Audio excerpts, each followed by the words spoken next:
Angel Reese has been relentless in her criticism of the WNBA and its CEO. First, she blasted her salary as barely covering bills. I just hope y'all know the WNBA don't pay my bills at all. I don't even think that pays one of my bills. Then, she warned players might sit out unless conditions improve. If y'all don't give us what we want, we sit out. Now, her latest comments about the commissioner have ignited a controversy the league can't ignore. Let's break it down.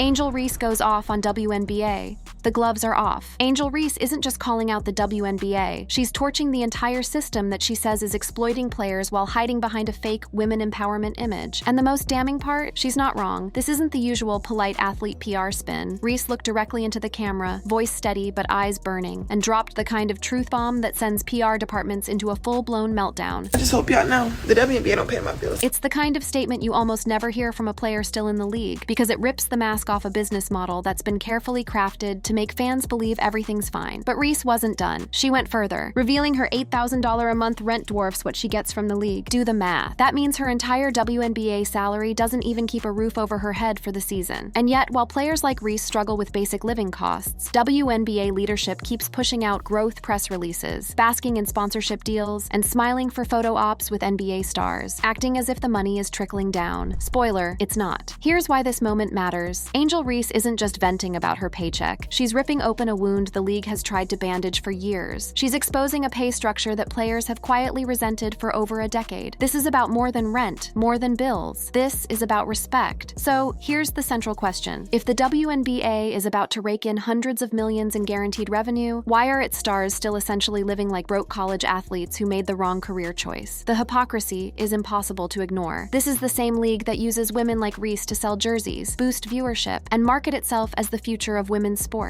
But as Kelsey Plum revealed, they sell my jersey in Mandalay Bay, I don't get a dime. A star player's jersey can sell out in an arena, and the person whose name is on the back gets 0%. Meanwhile, the WNBA commissioner Kathy Engelbert continues to collect a salary rumored to be well into the seven figures, and the league maintains PR partnerships touting equal opportunity while keeping the structural inequality baked in. And if you think this is just about jealousy over NBA money, Reese and others have shut that down. Players aren't asking for LeBron-level salaries. They're asking for the same percentage of revenue that men's leagues already operate on. That's it. But here's the real kicker, and it's the part that will make the most diehard WNBA defenders squirm. The league has never turned a profit, ever. Not in the 28 years it's existed. Every single year, it's operating in the red. Last year, a $40 million loss. The only reason it's still afloat is because the NBA quietly covers those losses, which means when Reese calls out the WNBA for not paying its players enough, she's also indirectly calling out the very system that keeps the league alive. That tension between survival and fairness is exactly why this fight has been brewing behind closed doors for years. Players know the numbers. They've seen the sponsorship deals, the corporate partnerships, the merch sales that go straight into league pockets. And now, with a once-in-a-generation TV deal on the horizon, they're done playing nice. But this is where Reese's voice cuts deeper than the rest. She's not just another veteran talking about the grind. She's a face of the league, a rookie sensation who should be enjoying her moment, not publicly dragging her employer for neglect. She's young enough to still be hopeful, but bold enough to burn bridges if it means telling the truth. And when she says, I just hope y'all know the WNBA don't pay my bills at all, it lands like a slap across the face of a league desperate to sell the image of glamorous, financially empowered women. If you think the WNBA leadership is taking this lying down, think again. Behind closed doors, insiders say there's panic, because this isn't just Angel Reese talking. This is viral Angel Reese talking. The same Angel Reese who drives merch sales, draws cameras, and commands millions of eyeballs every time she steps on the court. And she's now telling those millions, the league is using us. The whispers are already getting louder. If the WNBA doesn't fix this, the players will. And they're not talking about politely sending a letter to the commissioner. They're talking about sitting out. Yes, you heard that right. Star players sitting out entire seasons rather than playing under the current deal. if y'all don't give us what we want,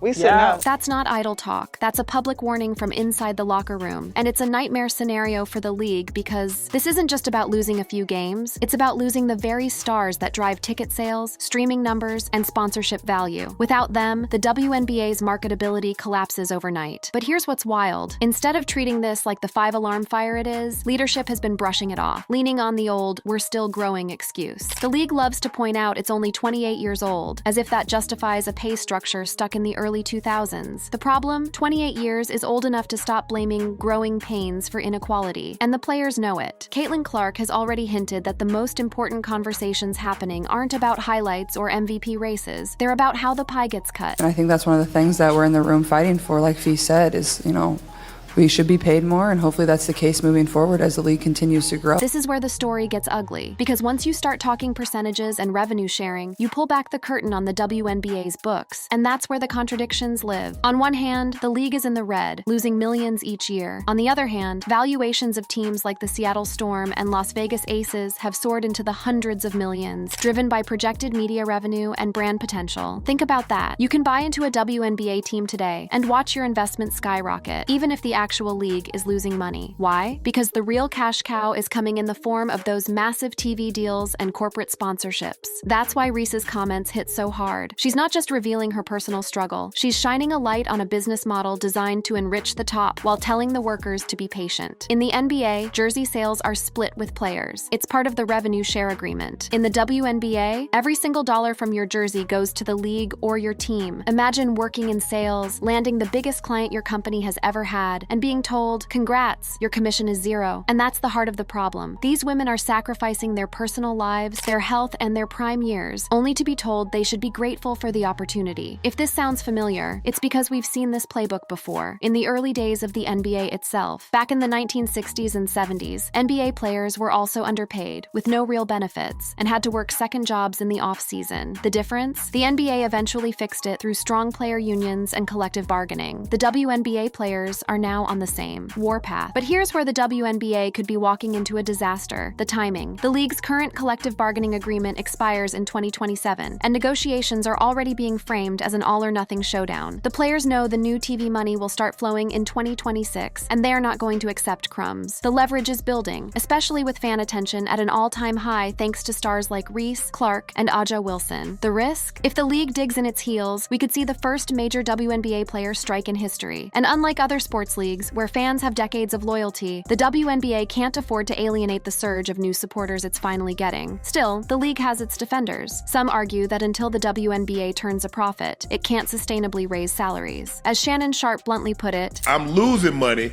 but you want to raise. His point, that the math doesn't work, resonates with business-minded observers. But players counter that with the fact that future revenue is guaranteed and already being counted in team valuations. The WNBA players get 9.3% of the league revenue. NBA, NHL, NFL players get 50% of the revenue. The WNBA did lose $40 million in 2024. What? But a large part was due to they are currently signed, to which 2026 goes from roughly $45 million to $200 million annually. In other words, the money's coming, so why not start sharing it now? This is the high-stakes chess match playing out right now between players and management. And Angel Reese, whether she planned it or not, has positioned herself as the lightning rod for the entire movement. By making her personal finances public, she's forced fans, sponsors, and even casual viewers to confront the uncomfortable truth. The league markets its players as icons, but pays them like interns. Will the WNBA listen before it's too late? The storm didn't come out of nowhere. The cracks in the WNBA's foundation have been there for years. Angel Reese just ripped the duct tape off, and now other stars are following her lead, adding fuel to the fire. When Kelsey Plum said on record that she doesn't get a single dollar from her own jersey sales, it was shocking enough. But the real sting comes from what she said next. In the NBA, they have percentages of revenue shared for the players, right? So jersey sales, obviously their TV contracts, you see these every year, these contracts get bigger and bigger and bigger, right? Yeah, massive. But that's because their CBA, it negotiates where the, if the owners are making certain types of money, they get that as well. Translation: in the men's league, revenue growth means automatic raises for players. In the WNBA, revenue growth means nothing for the women creating it. And let's be clear, this isn't about greedy athletes. The majority of WNBA players aren't flying private jets or buying Ferraris. They're budgeting for rent, paying off student loans, and still hustling for extra income. The average WNBA salary is between $66,000 and $78,000 a year, and that's before taxes, agent fees, and training costs. Compare that to the NBA, where the minimum salary for a rookie is over $1.1 million. The league's defenders say, well, the NBA brings in more revenue. True, but that ignores the fact that WNBA players aren't even asking for equal salaries. They're asking for equal percentages of revenue. That's a business negotiation, not a fantasy wish wish list. And here's where the numbers tell the real story. In 2024, the WNBA lost $40 million. But in 2026, thanks to a new media rights deal, that loss will flip to a $115 million profit overnight, even if attendance and merch sales don't grow at all. Which means that if the league wanted to, it could triple player salaries tomorrow without going bankrupt. So why doesn't it? Because if you're a league executive, the longer you keep the revenue share low, the more of that new money stays in your pocket or gets funneled into league operations that conveniently don't include player pay. This is exactly why stars like Reese, Plum, Collier, and others are laser focused on the upcoming CBA talks, and they've got leverage they've never had before. Fan momentum. Between Reese, Caitlin Clark, and Aja Wilson, the league's biggest names are drawing sellout crowds and record TV ratings. Clark's record-setting college career carried thousands of new fans into the WNBA. NBA allyship. Players like Kyrie Irving have literally put their own money on the line. That's not charity. That's a public statement that the pay gap is indefensible. Cultural spotlight. Social media amplifies every comment, every clip, every post-game soundbite. A fiery quote from Reese isn't just for the fans in the arena. It's in millions of feeds by morning. This is the nightmare for Cathy Engelbert and WNBA owners. The players have the attention, the narrative, and the receipts. And don't underestimate the personal weight of these grievances. When Tiffany Hayes says she's missing Christmas with her family just to play overseas. You just miss those little things. Like I miss her first step. Always missing those type of things. For Hayes, it's not just about money. It's about the fact that because the WNBA doesn't pay enough to live on, players are forced to spend months overseas chasing extra income, missing family milestones they'll never get back. The situation has reached a boiling point where even the league's most marketable assets are publicly threatening to walk. That sit-out warning isn't just rhetoric. It's already being workshopped in player group chats and private Zoom meetings. And here's the thing. The league knows that if even 2 or 3 of its top stars actually follow through, the damage will be catastrophic. Without Reese, Clark, or Wilson on the court, ticket sales crater, TV ratings tank, and the momentum Engelbert brags about in every press conference evaporates in weeks. That's the leverage. The NBA's early history offers a crystal clear warning. In the late 1970s, NBA players were in a similar bind. Low pay relative to revenue, no say in broadcasting rights, no free agency. The solution came when they forced a new collective bargaining agreement that included revenue sharing and free agency rights. The result? Salaries skyrocketed, the quality of play improved, and the league exploded in popularity. The WNBA is now staring at that same crossroads, except its players are willing to escalate faster. Even outside voices are calling for change. I was doing the Shaq verse one time and I was training with the women volleyball. I'm spiking. I'm looking like an Olympic volleyball. But then when I get to the guys, I'm barely spiking. So I said, hey. He said, yeah, the net is just lowered a little bit. Shaquille O'Neal has publicly argued the WNBA needs to grow the game in ways that would drive fan interest, controversially suggesting lowering the rim to encourage dunking. So now, we got to lower the rim. Stop it. If you want to make more money, let Caitlin go baseline and fingertip dunk. And then Angel, the way she do her layup like that, let her turn that wrist over one time and throw it down. While his solution might not be universally embraced, his underlying point, that the league needs to innovate to generate more revenue, is exactly what players are demanding, growth that benefits them, not just owners. But perhaps the most damning optics for the WNBA is this. It calls itself a league for the players, yet its own stars are being publicly defended more fiercely by outsiders like Kyrie Irving and Shaq than by its own leadership. That's why Reese's words have cut so deep. They aren't just personal, they're a statement of fact that any player, veteran or rookie, can nod along to. And that solidarity, that's dangerous for any employer facing a potential work stoppage. The league has a choice. Start negotiating in good faith now, or walk blindly into a historic labor battle that could derail its most promising growth spurt ever. And judging by the way players are talking behind the scenes, the patience clock has already run out. Nafisa Collier has been openly calling for revenue sharing. We're not asking for the same salaries as the NBA. What we're looking for is rev shares. They're making that because of rev shares. And so that's what we're wanting, and that's how we close that gap. Kelsey Plum is hammering the same point about merchandise and TV deals. Tiffany Hayes is reminding fans that players are missing weddings, birthdays, and first steps of family members to make ends meet. This is what solidarity looks like, and the league knows it. How this fight could spill beyond basketball. It is fascinating how strategic the players are handling the situation. They're not just venting to reporters. They're laying the groundwork for a full-on labor push timed perfectly with the league's 2026 TV rights windfall. By threatening to walk just as new revenue comes in, they're forcing owners into an impossible position, risk losing momentum and sponsor confidence, or finally cut the players into the profits. And the players have something else working in their favor, the optics war. The WNBA has spent decades branding itself as the moral, progressive alternative to men's sports. sports, a league that values its athletes as people first. That brand collapses the moment a star like Reese is forced to explain to national media why she's paying more in rent than she earns from her actual job. In fact, the league may already be losing the optics fight. When Shaquille O'Neal, one of the most recognizable faces in basketball, says with a straight face that A'ja Wilson should be making $10 million a year, it plants a seed in the public's mind. Disgrace. A'ja Wilson should be making $10 million a year. Even Kyrie Irving, who has nothing to gain from WNBA negotiations, has put his money where his mouth is. During COVID, he personally donated $1.5 million to cover WNBA salaries. But 4 years ago, Kyrie Irving donated $1.5 million to help cover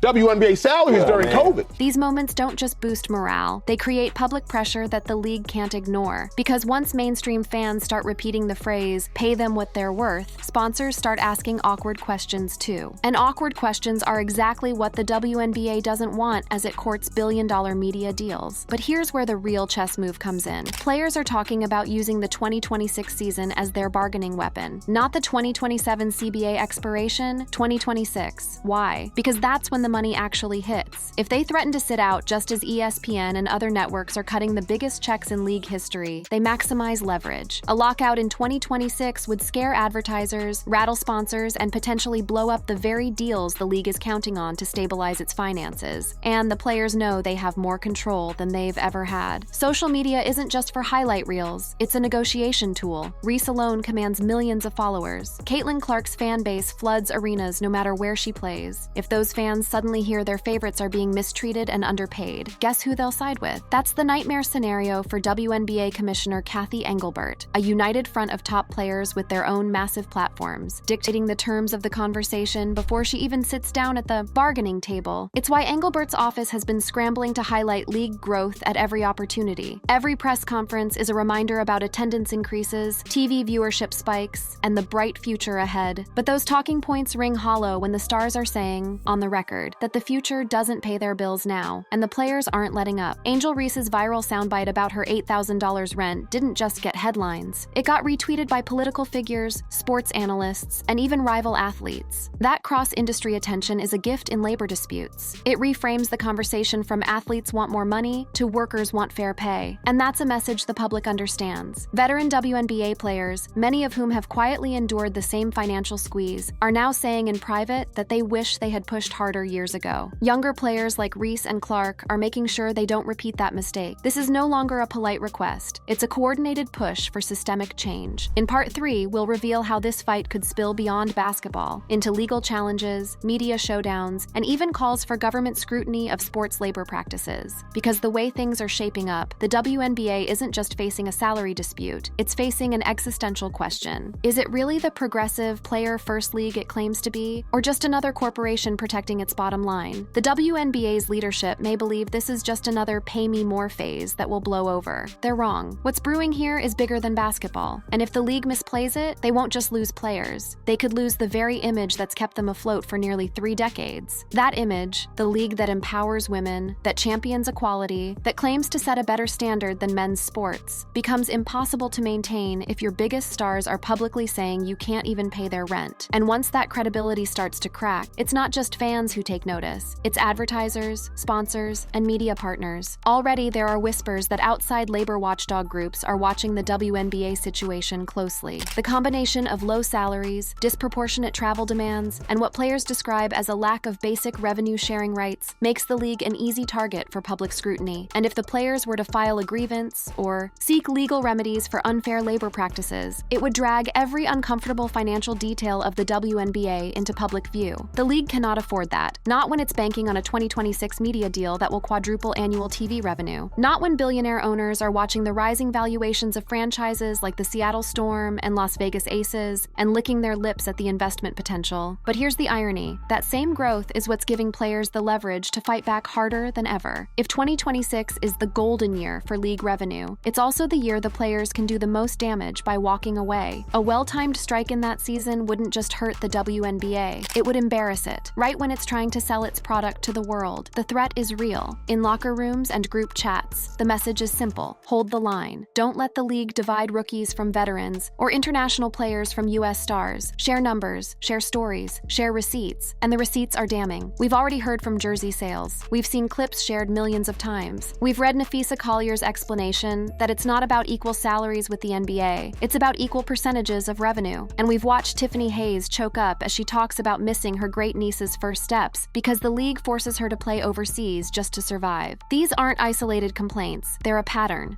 that's been hidden under the glossy women supporting women marketing campaigns, but which is now impossible to ignore. The risk for the WNBA isn't just financial, it's cultural. Once the narrative shifts from look how far we've come to look how badly we treat our own, it's nearly impossible to recover. Ask any brand that's been hit with a public labor scandal. Sponsors don't like bad press. Media partners don't like talent strikes. Fans don't like being told to support a product that doesn't support its people. And make no mistake, the players have the public's ear right now. Reese, Clark, Wilson, Plum, these aren't just athletes. They're influencers. They can turn a single soundbite into a trending topic by lunchtime. If they go all in, the court of public opinion will not be kind to the league. Even retired legends are starting to speak more bluntly. Lisa Leslie once floated the idea of NBA players donating salaries to help the WNBA, but when that clip sparked backlash from Draymond Green and others, it revealed another layer to this problem: the tension between being grateful for NBA support and demanding systemic independence. I have something on this, though, because it pisses me off.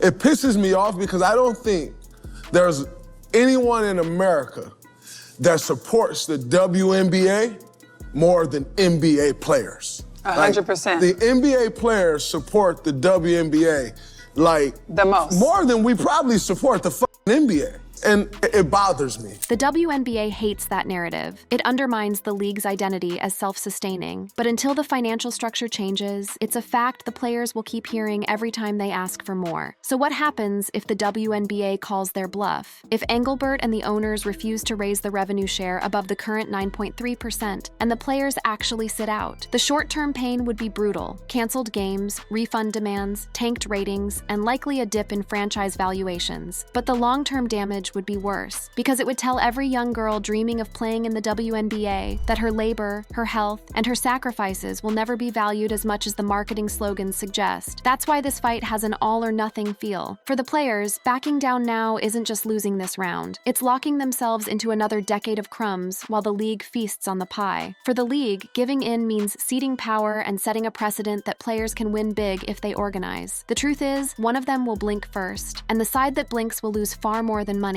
because whether this ends in a groundbreaking CBA or a devastating strike, one fact is already clear. Angel Reese didn't just start a conversation. She lit the match for a movement. And the WNBA, for all its talk of progress and empowerment, is about to find out whether it can survive what happens when its own stars decide they're done being used. Liked this video? Click on the card showing on your screen for more. Quitting basketball. Paige Bueckers shocked fans and blindsided the league by quitting pro basketball and launching her own OnlyFans. But here's the kicker. She's not the only one walking away. More top stars are quitting. Could this be the spark that sends the WNBA into full-on collapse? Here's the full story. The walkout nobody saw coming. Paige Bueckers wasn't supposed to be controversial. She was supposed to be perfect. The smiling All-American, the role model who could sell jerseys to little girls and season tickets to corporate sponsors. That was the brand. That was the fantasy. But behind the scenes, Paige was watching the numbers, her stats, her paycheck, and the league's promises. And they didn't add up. Her rookie salary with the Dallas Wings, just under $79,000 for the year, a fraction of what her male counterparts make for sitting on the bench. Meanwhile, in the same calendar year, she could make more than that in a single 10-week season with Unrivaled, the new 3-on-3 league where players not only cash in but own equity. Paige had already inked a 3-year deal with Unrivaled, making more in one season there than in all 4 years of her WNBA contract combined. Bueckers will have a 3-year deal, and in her first year, her salary in Unrivaled in the first year will exceed the entirety of her WNBA contract. Think about that for a second. The league she was supposed to carry into the future couldn't even match the paycheck of a short off-season side gig. But here's where it gets uglier. Insiders started whispering that Paige's box score was being protected, that turnovers she made on court were mysteriously being charged to other players. And this wasn't some harmless stat-keeping quirk. This was about image, branding, and marketability. The receipts, they're on video. Oh yeah, Paige Bueckers passes the ball, goes out of bounds. This was given I kid you not, as a Grace Berger turnover. If you're the league's golden girl, maybe you never have an off night on paper. Maybe you get a little creative accounting. But for Paige, this wasn't flattering. It was insulting. She didn't need her stats polished. She needed the league to pay her what she was worth. And they weren't going to. Publicly, Paige still played the role. On Good Morning America, she smiled through the questions, thanked her UConn coaches, and talked about embracing the next chapter with Dallas. Privately, she was counting down the days. The injury scares didn't help. In just her first weeks, she was already dealing with muscle pulls and fatigue from a relentless schedule. Yeah, I mean, I'm all right. I just got it checked out. I think just pulled muscle.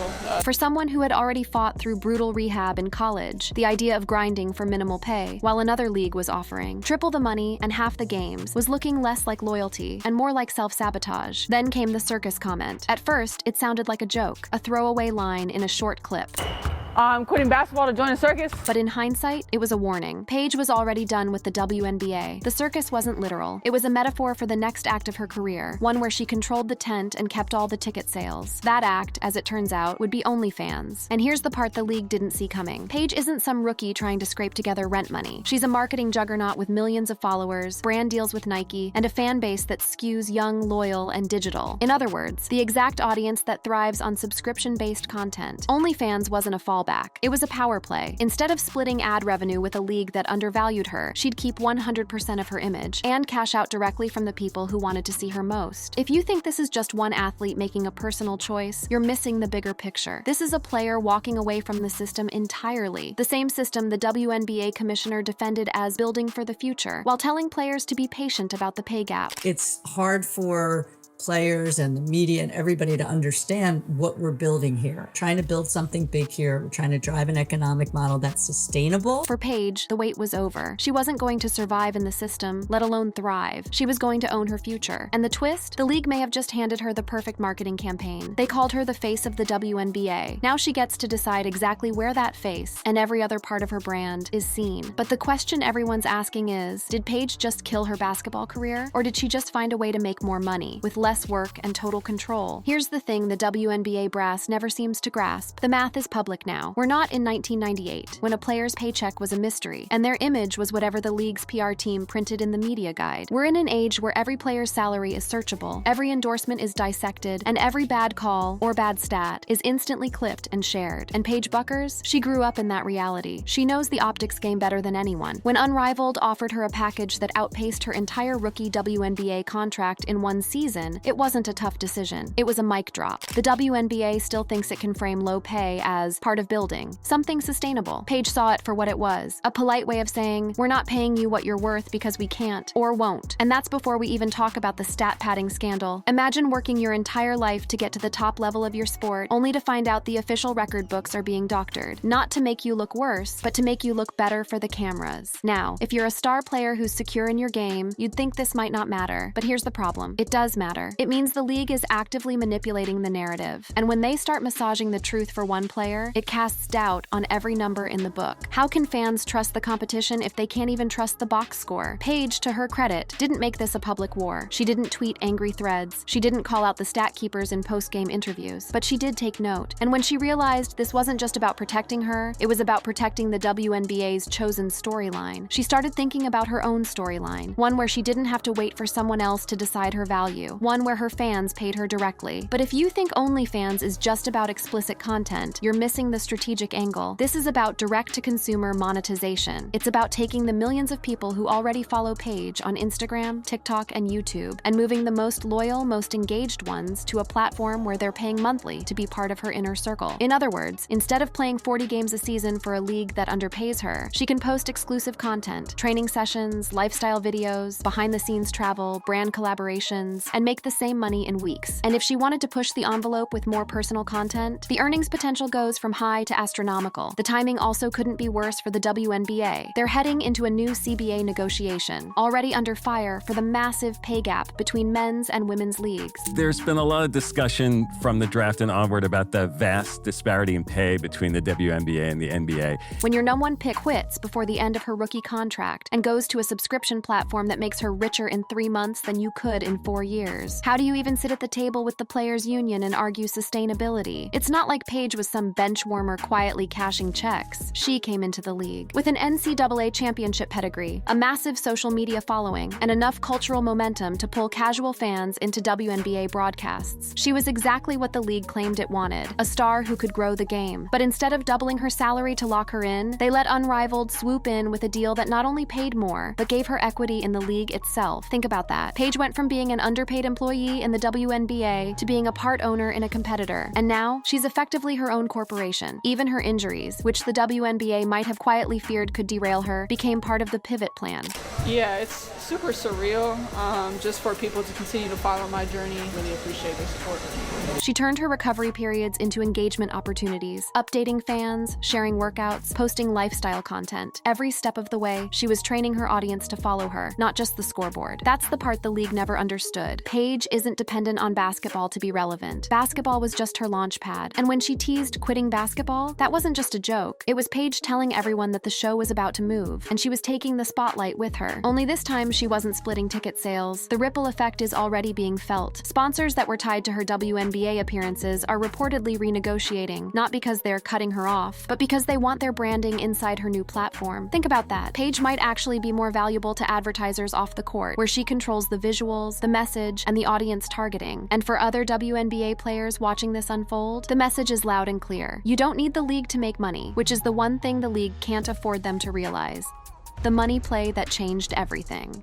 When Paige Buckers walked away from the WNBA, she didn't just walk into another paycheck. She walked into a financial supernova. To understand just how devastating this is for the league, you have to see the numbers side by side. Because once you do, you'll realize Paige didn't quit the WNBA. She outgrew it. Let's start with her rookie contract. As the #1 pick in the 2025 draft, Paige's base salary with the Dallas Wings was just under $79,000 for the year. That's not a typo. Less than $80,000 for being the face of the franchise. Now, if you're thinking, well, she'll get raises over the years, here's the problem. Rookie scale contracts in the WNBA are capped. Over 4 years, she'd make roughly $316,000 before taxes. Compare that to the NBA, where the #1 pick in 2025 will make over $10 million in their first year alone. Now drop Unrivaled into the mix. This isn't some pickup league. It's a 3-on-3 competition with a slick marketing machine, major sponsors, and, here's the kicker, equity for players. Average player salary being $200,000 for, as you mentioned, Molly, a 10-week season.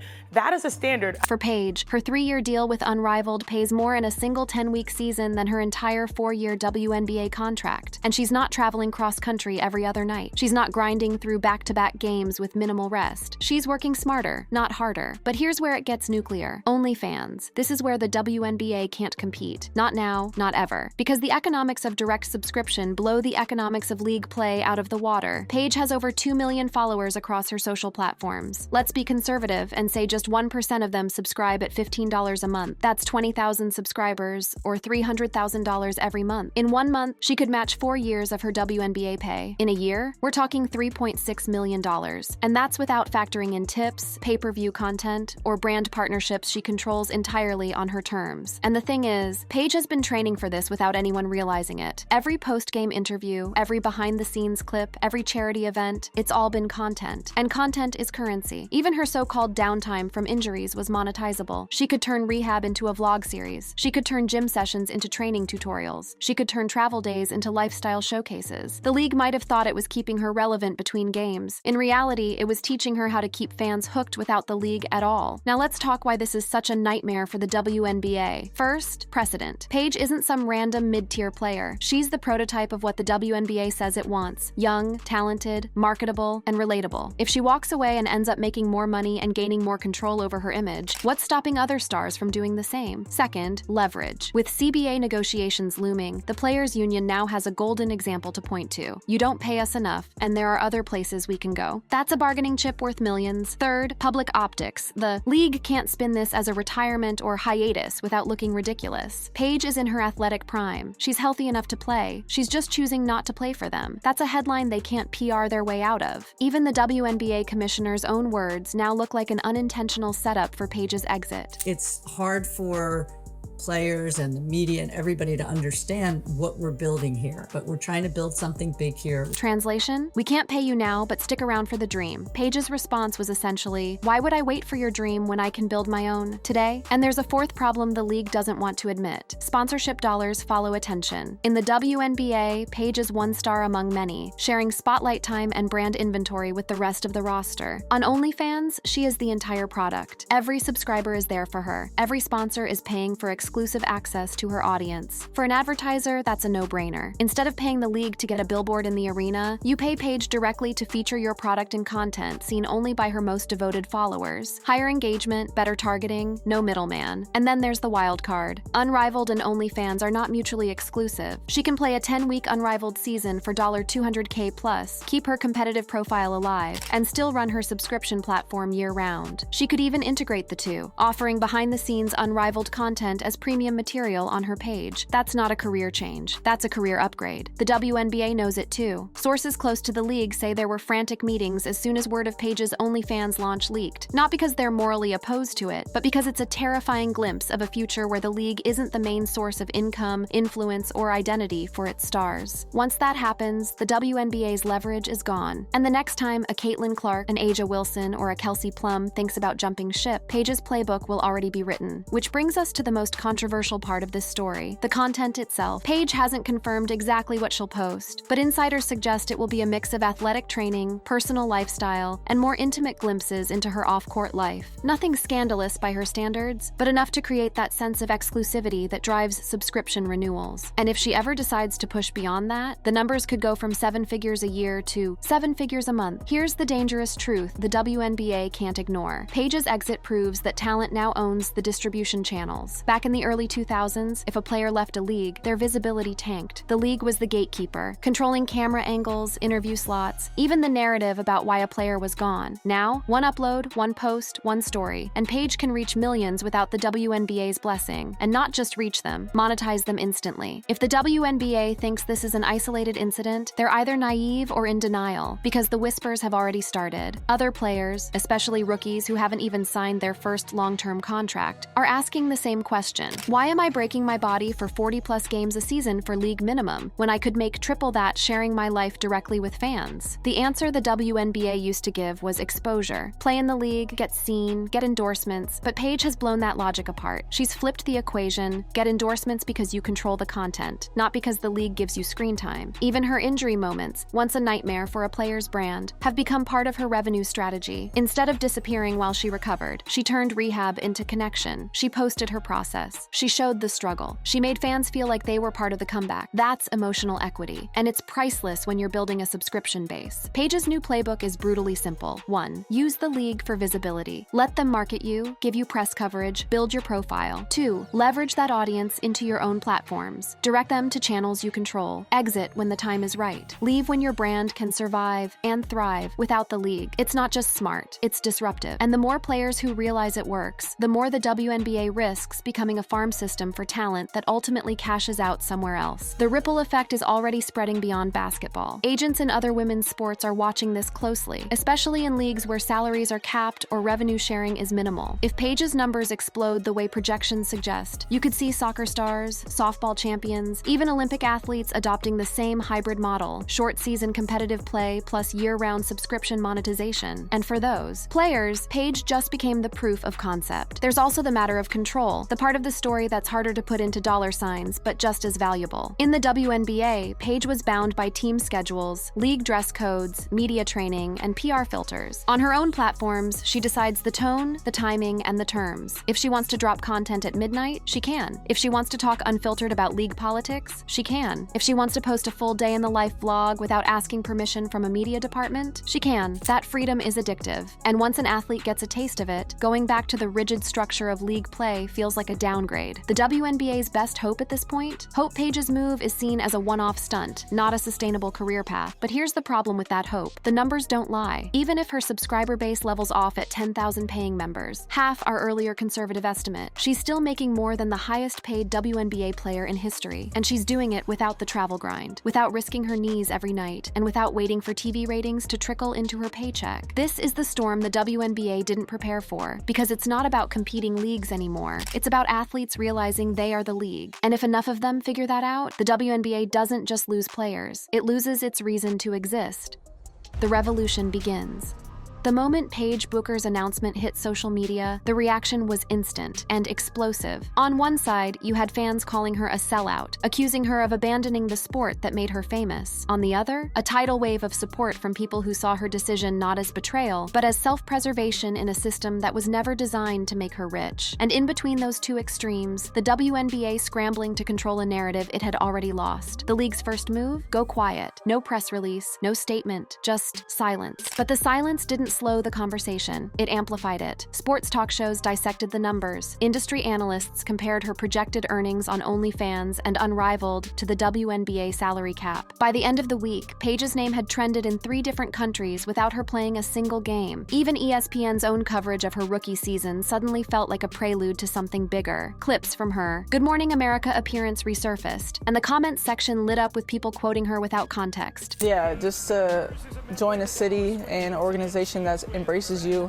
I felt so much love already. For some, those words now read like a farewell before the curtain had even dropped. Meanwhile, other athletes, both inside and outside the WNBA, started speaking up. Some were careful, framing their comments around player empowerment and respecting Paige's decision. Others were blunt. If the league paid us what we were worth, she wouldn't have left. That's a direct quote from a current WNBA starter, shared off the record with a women's sports podcast, and it spread like wildfire on Twitter. Then came the copycats. A bench player from another team quietly updated her Instagram bio to include a link to her new subscription platform. A recently retired WNBA veteran hinted she was in talks with Unrivaled for a comeback season. Even a rookie who had yet to debut posted a cryptic TikTok about owning your brand and building outside the system. Paige may have been the first to make the leap, but she's not going to be the last. The backlash from certain corners of the sports media was predictable. Some pundits framed her exit as quitting, ignoring the fact that she's still playing professionally, just not under the WNBA banner. Others insinuated that her OnlyFans launch was a desperate cash grab, despite the reality that she was already financially secure from endorsements. But the more they tried to paint her as reckless, the more her supporters rallied. In fan forums and group chats, the tone was defiant. If the WNBA won't take care of its stars, we will. And taking care now meant direct support through subscriptions, merch purchases, and sponsorship clicks. Even the stat padding conspiracy got dragged back into the spotlight. Clips of the infamous turnover misattribution resurfaced, fueling speculation that the WNBA had been crafting a spotless Paige Bueckers narrative to maximize her marketability, only to watch her turn that marketability into her own independent empire. The irony wasn't lost on fans. The league may have helped polish her image, but they didn't own the finished product. From a purely business standpoint, Paige's move is already shifting the ground under the WNBA. Sponsors are watching closely. A few have reportedly reached out directly to her team to discuss partnerships that would bypass the league entirely. That's a direct threat to the WNBA's revenue stream, because when advertisers realize they can reach the same audience without paying league fees, the entire sponsorship model starts to crumble. And yet, the most dangerous ripple effect isn't about sponsorship, it's about mentality. For years, WNBA rookies were conditioned to see the league as the pinnacle. You grind through college ball, get drafted, and that's it. You've made it. Paige just blew up that mindset. She proved that making it might actually mean leaving once you've got the spotlight, not staying loyal to a system that underpays you. If the WNBA thought they could frame her exit as an anomaly, they're in for a rude awakening, because the second half of this storm is still coming, and it's going to hit them where it hurts most, the negotiating table. Behind closed doors, WNBA executives are already treating Paige's exit as a case study in disaster management. The league has weathered public criticism before, over charter flights, over marketing priorities, over the glaring salary disparity with the NBA. But this is different. This isn't a star demanding more pay and threatening to sit out. This is a star walking away completely and proving she can make more money outside the league today than she could inside it in 4 years. And it's all happening just months before the next collective bargaining agreement negotiations, which means Paige's name is going to be everywhere when the players' union sits down with the league. One veteran player put it bluntly in a group chat that later leaked to a fan forum: "They can't tell us there's no money when Paige is clearing 6 figures a month without stepping on their court." That single sentence is now the rallying cry in locker rooms across the league. Unrivaled, for its part, is quietly fanning the flames. Their marketing team has been very careful not to gloat publicly, but insiders say they've already reached out to at least 6 active WNBA players about joining next season, offering not just higher salaries, but partial ownership stakes, the same perk that drew Paige in. They built themselves on the premise of